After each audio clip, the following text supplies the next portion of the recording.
दोस्तों आपने देखा होगा कि पिछले कुछ समय से मिडिल ईस्ट में हालात लगातार बिगड़ते जा रहे हैं। करंट सिचुएशन देखकर ऐसा लग रहा है मानो थर्ड वर्ल्ड वॉर की शुरुआत हो गई है। इजराइल और लेबनान दोनों ही देश एक दूसरे पर हवाई हमले कर रहे हैं, मिसाइल्स दाग रहे हैं। बहुत से लोग कंफ्यूज हैं दोस्तों ऐसे में कि इजराइल की दुश्मनी तो हमास और ईरान के साथ है, तो भला इस पूरे मामले में लेबनान कहां से बीच में आ गया। असल में इजराइल की मेन लड़ाई लेबनान से नहीं है, बल्कि वहां पर अपनी जड़ें मजबूत किए हिजबुल्लाह से है, जिसे कई देश आतंकी संगठन भी कहते हैं। वैसे तो दोनों देशों के बीच रिश्ते कई सालों से खराब है, लेकिन हालिया समय में ये बस से बदतर हो गए। ऐसे में सवाल ये आता है कि इजराइल और लेबनान में से कौन सा देश ज्यादा अच्छा है। इन दोनों देशों में क्या डिफरेंस है और क्या क्या सिमिलैरिटीज हैं, कौन सा देश ज्यादा ताकतवर है। आज की इस वीडियो में हम दोनों देशों के बीच डिटेल में कंपैरिजन करने वाले हैं। लेकिन वीडियो को शुरू करने से पहले अगर आप हमारे चैनल पर पहली बार विजिट कर रहे हैं तो प्लीज चैनल को सब्सक्राइब करके बेल आइकॉन प्रेस कर लीजिए। Population and area. दोस्तों इजराइल और लेबनान दोनों ही काफी छोटे देश हैं। पूरे इजराइल देश का टोटल एरिया 22,145 स्क्वायर किलोमीटर है, तो वहीं लेबनान इससे भी आधा नजर आता है। लेबनान का कुल क्षेत्रफल 10,452 स्क्वायर किलोमीटर का है। इजराइल की टोटल पॉपुलेशन 94,27,000 के आसपास है, तो वहीं लेबनान की कुल आबादी 58,05,000 के आसपास है। इजराइल में डेमोक्रेसी और पार्लियामेंट्री सिस्टम है, तो वहीं लेबनान में पॉलिटिकल सिस्टम काफी अलग है। लेबनान में कई समुदाय के लोग रहते हैं। भारत की तरह ही यहाँ की संस्कृति में डाइवर्सिटी देखने को मिलती है। इसकी वजह से यहाँ की सरकार ने कुछ नियम बना रखे हैं। देश का प्राइम मिनिस्टर सुन्नी मुस्लिम होगा तो वही प्रेसिडेंट हमेशा एक क्रिश्चियन ही बनेगा, और देश के पार्लियामेंट स्पीकर का पद एक शिया मुस्लिम को ही दिया जाएगा। बेरूत को लेबनान की कैपिटल सिटी होने का दर्जा प्राप्त है। वहीं इजराइल की कैपिटल सिटी है जेरूसलेम। जेरूसलेम एक ऐसी जगह है जो यहूदी, इस्लाम और ईसाई तीनों ही धर्म के लोगों के लिए काफी पवित्र मानी जाती है। History and diplomatic relations. दोस्तों इजराइल के इतिहास की बात करें तो यहूदी लोगों ने 20वीं सदी की शुरुआत से ही अपने लिए अलग देश की मांग करती थी। सेकेंड वर्ल्ड वॉर के दौरान हिटलर ने यहूदियों का बड़े लेवल पर नरसंहार किया, जिसके बाद यहूदियों ने अलग देश की मांग और तेज कर दी। साल 1948 में पैलेस्टाइन से अलग होकर इजराइल के लोगों ने एक अलग देश का निर्माण किया। वहीं लेबनान का इतिहास हजारों साल पुराना बताया जाता है। इसकी कैपिटल सिटी बेरूत की गिनती तो दुनिया के सबसे पुराने शहरों में की जाती है। लेबनान पर दुनिया के लगभग सभी ताकतवर साम्राज्यों ने राज किया, जिनमें रोमन, फ्रेंच और ऑटोमन एम्पायर शामिल है। साल 1943 में फ्रांस की गुलामी से इस देश को आजादी मिली। आजादी के बाद भी लेबनान ने काफी कुछ सहा। यहाँ पर time to time civil war होती रहती है। साल 1975 से लेकर 1990 के बीच एक लंबी सिविल वॉर इस देश में चली। बात करें इजराइल और लेबनान के बीच रिलेशंस की, तो दोनों देशों के बीच 20वीं सेंचुरी के मध्य से ही रिश्ते खराब रहे हैं। साल 2006 के बाद से तो दोनों देशों के बीच डिप्लोमेटिक रिलेशंस भी ना के बराबर है।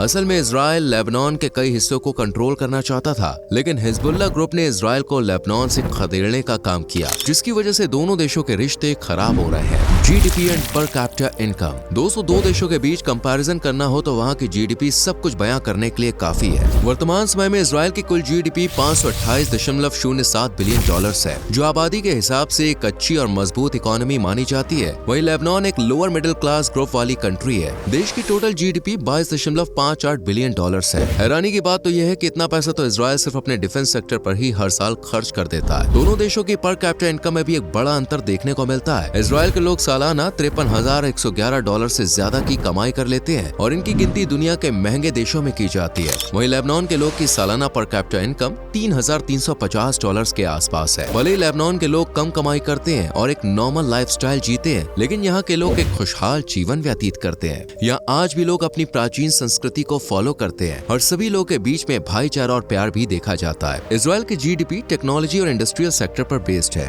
ये देश दोस्तों आज टेक्नोलॉजी के मामले में जर्मनी, जापान, कोरिया और अमेरिका को कड़ी टक्कर दे रहा है। आपको बता दें कि सबसे पहले वॉइस मेल भेजने की शुरुआत इजराइल में ही हुई थी। पेन ड्राइव और यूएसबी का आविष्कार भी इजराइल में ही किया गया था। वहीं लेबनान की इकोनॉमी अलग अलग सेक्टर्स पर बेस्ड है। Service sector, metal export, banking, agriculture, chemical industry और ट्रांसपोर्ट इक्विपमेंट जैसी फील्ड्स में लेबनान देश आगे है। इसके अलावा ज्वेलरी मेकिंग और फिश प्रोडक्शन में भी ये देश काफी आगे रहता है। टूरिज्म सेक्टर भी देश की जीडीपी में एक इम्पोर्टेंट रोल प्ले करता है। Language, religion and education. दोस्तों इजराइल में एक समय पर कई भाषाएं बोली जाती थी, लेकिन यहूदियों ने अपनी भाषा हिब्रू को बढ़ावा देना शुरू किया, और पूरे देश में सभी लोग हिब्रू लैंग्वेज में बात करते हुए नजर आ जाएंगे। हालांकि अरबिक, इंग्लिश, फ्रेंच और रशियन जैसी भाषाओं का इस्तेमाल भी कुछ लोग करते हुए नजर आ जाते हैं। वहीं लेबनान क्योंकि मिडिल ईस्ट का पार्ट है, इसलिए यहाँ पर अरबिक लैंग्वेज सबसे ज्यादा कॉमन है। अरबिक लैंग्वेज को ही देश की ऑफिशियल लैंग्वेज का दर्जा प्राप्त है। इसके अलावा फ्रेंच और इंग्लिश लैंग्वेज का इस्तेमाल भी यहाँ पर किया जाता है। धार्मिक दृष्टिकोण की बात करें तो इजराइल में करीब 73.6% आबादी सिर्फ यहूदी समुदाय के लोगों की है। ये दुनिया में इकलौता ऐसा देश है जहाँ यहूदी बहुसंख्यक हैं। इसके अलावा देश में 18.1% मुस्लिम और 2% ईसाई धर्म के लोग रहते हैं। करीब 4.8% लोग ऐसे हैं जो किसी भी धर्म को नहीं मानते। वहीं लेबनान एक टाइम पर क्रिश्चियन नेशन हुआ करता था। 11वीं सेंचुरी के बाद यहाँ पर इस्लाम धर्म का प्रचार प्रसार शुरू हुआ। अब बड़ी संख्या में लोगों ने धर्म परिवर्तन किया। आज ये मुस्लिम बहुसंख्यक वाला देश बन गया है। देश की 69.3% आबादी मुस्लिम है और 30.7% आबादी ईसाई धर्म को मानने वाले लोगों की है। पढ़ाई लिखाई के मामले में इजराइल और लेबनान दोनों ही काफी आगे है। इजराइल का लिटरेसी रेट 91.75% तक पहुंच गया है। एक अच्छी बात यह है कि इजराइल के छात्र स्कूल के बाद हायर एजुकेशन पर जरूर फोकस करते हैं। इजराइल के 50% से ज्यादा लोग ग्रेजुएट हैं और इसमें भी लगभग 62% महिलाएं हैं। वहीं लेबनान का लिटरेसी रेट 95% के आसपास है। फिजिक्स और मैथ्स यहाँ के बच्चों के फेवरेट सब्जेक्ट्स होते हैं। यहाँ भले ही मुसलमान आबादी ज्यादा है, लेकिन फिर भी यहाँ महिलाओं को हर प्रकार की आजादी है। पुरुषों की तरह ही महिलाएं अपना करियर बना सकती हैं।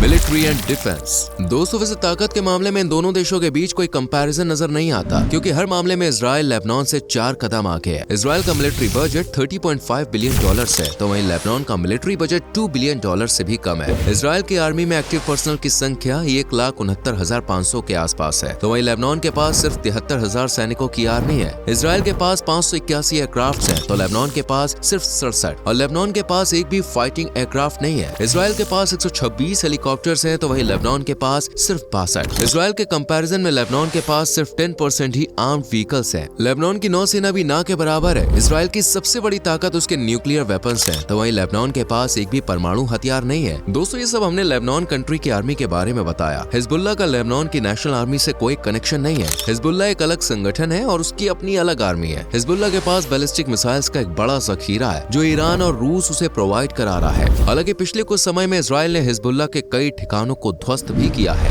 Interesting facts. दोस्तों, इजराइल दुनिया में इकलौता ऐसा देश है जहां साइकिल चलाने के लिए भी लाइसेंस की जरूरत पड़ती है। इस देश में सुअर पालना गैर कानूनी है। इजराइल का अपना खुद का सैटेलाइट सिस्टम है। आज पूरी दुनिया की महिलाएं 0 फिगर पाने के लिए बेचैन है, लेकिन इजराइल में 0 फिगर पर बैन लगा हुआ है। महिलाओं की सेहत को ध्यान में रखते हुए ये नियम बनाया गया है। अंडरवेट महिलाओं को इजराइल में फिल्म एंड फैशन इंडस्ट्री में काम तक नहीं मिलता है। वहीं लेबनान के बारे में बहुत ही कम लोगों को ही पता है। इस देश में डॉक्टरों की संख्या बेरोजगार लोगों से अधिक है। ये पहली अरब कंट्री है जहाँ पर लोग को टीवी और रेडियो देखने सुनने की आजादी मिली थी। इस देश का मौसम दोस्तों काफी सुहावना माना जाता है। एक टाइम पर यह देश काफी तेजी से तरक्की कर रहा था, लेकिन करप्शन के कारण देश की इकोनॉमी बैकफुट पर आ गई है। यहाँ के पॉलिटिकल लीडर्स करप्ट और पार्शियल हो गए और इसलिए इस देश का ठीक तरह से विकास नहीं हो पा रहा है। Famous food. दोस्तों, आइए एक नजर दोनों देशों के जायके पर भी डाल लेते हैं। इजराइल के लोगों को सुशी खाना बहुत पसंद है। भले ये जापान का फूड है, लेकिन इजराइल में भी सुशी लोग चाव से खाते हैं। इजराइल में हर जगह आपको कॉफी कैफे खुले हुए नजर आ जाएंगे। साथ ही यहाँ पर लोग को चॉकलेट खाना भी काफी पसंद है। मिल्क प्रोडक्ट्स का इस्तेमाल भी इजराइल के लोग बड़े पैमाने पर करते हैं। इजराइल में मीट काफी ज्यादा खाया जाता है। एवरेज तौर पर यहाँ का एक नागरिक एक साल में 96 किलो मीट खा जाता है। दोस्तों, लेबनान के खाने में आपको एक इंडियन कल्चर का टेस्ट नजर आएगा। हमारे देश की तरह ही यहाँ पर भी ताजे मसालों का इस्तेमाल किया जाता है। हमस, तबुल्ला, किब्बे, मनकेश, खाफे, फैतुश, बाबा घनोश और शौरमा जैसी नॉनवेज डिशेस भी इस देश में काफी पसंद की जाती हैं। लेबनान अपनी वाइन के लिए भी जाना जाता है। Famous tourist places. घूमने के मामले में लेबनान और इजराइल एक दूसरे को कड़ी टक्कर देते हुए नजर आते हैं। इजराइल घूमने की शुरुआत आप राजधानी जेरूसलम से कर सकते हैं। यहाँ पर आप यद वशेम, टेम्पल माउंट और डूम ऑफ द रॉक जैसी जगह देखने के लिए जा सकते हैं। इजराइल को दुनिया भर में कैपिटल ऑफ म्यूजियम्स भी कहा जाता है। पूरे देश में 250 से भी ज्यादा म्यूजियम्स हैं। इजराइल के नजरत शहर का ऐतिहासिक महत्व है। नाइट लाइफ और समुद्री तटों का आनंद लेना है तो तेल अवीव याफो से बढ़िया जगह आपको नहीं मिलेगी। इसके अलावा Yarkon river, Hayarkon park, Carmel market, Dizengoff square और Tel Aviv museum of art भी अपनी विश लिस्ट में जरूर शामिल कीजिए आप। दोस्तों, लेबनान भले ही दिखने में छोटा नजर आता है, लेकिन आपको हैरानी होगी कि इस देश में 5 यूनेस्को विश्व धरोहर स्थल है। बाल्बिक टेम्पल्स एंड स्टोन के बारे में शायद आपने सुना भी होगा। ये ऐतिहासिक जगह भी लेबनान में ही है। इसके अलावा the city of Anjar, Byblos city और कदीशा वैली भी यूनेस्को लिस्टेड साइट है। अगर आपको नाइट लाइफ का मजा लेना है तो कैपिटल सिटी बेरूत एक परफेक्ट डेस्टिनेशन साबित हो सकती है। ये शहर लड़कियों के लिए भी काफी सेफ माना जाता है। इसके अलावा are lady of Lebanon, Jeita grotto, Chateau Ksara, the cedars of God, Gibran museum और नेशनल म्यूजियम ऑफ बेरूत भी देखने लायक जगहों में शुमार है। बात करें करेंसी की तो इजराइल में चलने वाली करेंसी न्यू इजरायली शकेल है, तो वही लेबनान में लेबनीज पाउंड चलता है। एक न्यू इजरायली शकेल करीब 23,686 लेबनानी पाउंड के बराबर है। यानी लेबनान की करेंसी की वैल्यू इजराइल के मुकाबले काफी कम है। दोस्तों, भले ही इजराइल और लेबनान कितने ही खूबसूरत क्यों ना हो, लेकिन कुछ समय तक दोनों देशों में घूमने का प्लान मत बनाइए। जब जब तक हालात सामान्य नहीं हो जाते इन दोनों देशों का अवॉइड करना ही बेहतर है। उम्मीद करते हैं आपको हमारी ये वीडियो पसंद आई होगी। साथ ही हम ये कामना करते हैं जल्द ही दोनों देशों के बीच सब कुछ सामान्य हो और युद्ध खत्म हो जाए, क्योंकि युद्ध से कभी भी किसी देश का फायदा नहीं हुआ है। सिर्फ मासूम लोग की जान ही युद्ध में जाती है और कोई फर्क किसी को नहीं पड़ता। आपको क्या लगता है कि इजराइल और लेबनान के बीच कब तक रिश्ते सामान्य होंगे? कमेंट सेक्शन में जरूर बताएं। आपसे फिर मिलेंगे एक और नई इंटरेस्टिंग वीडियो में। चैनल को सब्सक्राइब करके बेल आइकॉन प्रेस कर लीजिएगा। Bye bye, take care.